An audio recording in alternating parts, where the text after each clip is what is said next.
আমি আপনার গোলামি করব, লক্ষ্যবার তওবা করব যদি আপনি দেখাইতে পারেন পবিত্র কোরআনের কোথাও নামাজ পড়ে কেউ জান্নাত যাবে। নামাজ তো আপনার জন্য না। কেন আপনি নামাজ পড়ছেন? নামাজ কি আপনার জন্য? নামাজ ইমানদারের জন্য, মোমেনের জন্য। আপনি কি মোমেন? কোনোদিন প্রশ্ন করছেন নিজেকে? আপনার বাপ দাদার ঘরে জন্ম নিছি, মুসলমানের ঘরে জন্ম নিছি, আমি মুসলমান হয়ে গেছি, বাই বর্ন মুসলিম। নামাজ তো আপনার জন্য না। আপনি কেন নামাজ পড়তে যাচ্ছেন? নামাজ মোমেনের জন্য, রোজা মোমেনের জন্য, হজ মোমেনের জন্য। কোরআনে কোথাও আগে বলে নাই নামাজ পড়ো, নামাজ নো।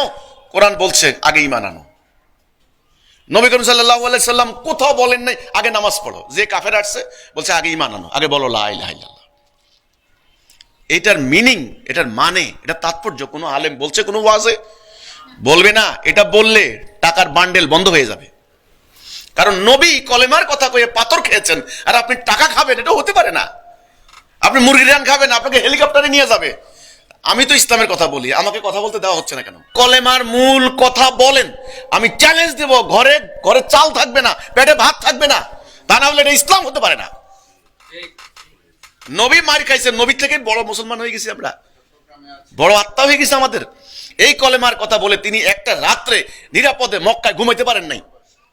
এই কলেমার কথা বলে তিনি মার খেয়েছেন, 78টা যুদ্ধ করেছেন, যুদ্ধ করতে হয়েছে ওনাকে। আর আপনি ইসলামের কথা বলে আপনি মুরগির রান খাবেন, এ তো হতে পারে না। তাহলে কলেমাটাই হলো মেইন, ইমানটা হলো মেইন। লা ইলাহ, মানি না কোনো ইলাহ ইল্লাল্লাহ, আল্লাহ ছাড়া।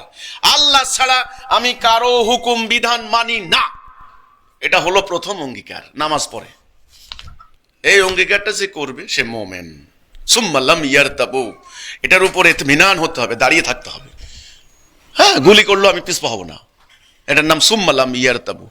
তারপরের অংশ হচ্ছে জিহাদ করতে হবে জানমাল দিয়া।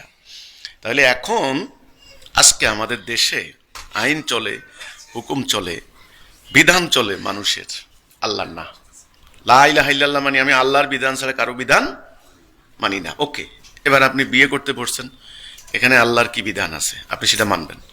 ব্যবসা করতে বসছেন, ব্যবসার আল্লাহর কি বিধান আছে সেটা মানবেন। আল্লাহ বলছেন সুদ খাইবেন না, সুদ হারাম, অর্থনীতি চলে সুদের। এই আয়াত কোন হুজুরে না জানে? সবাই সুদ খায়।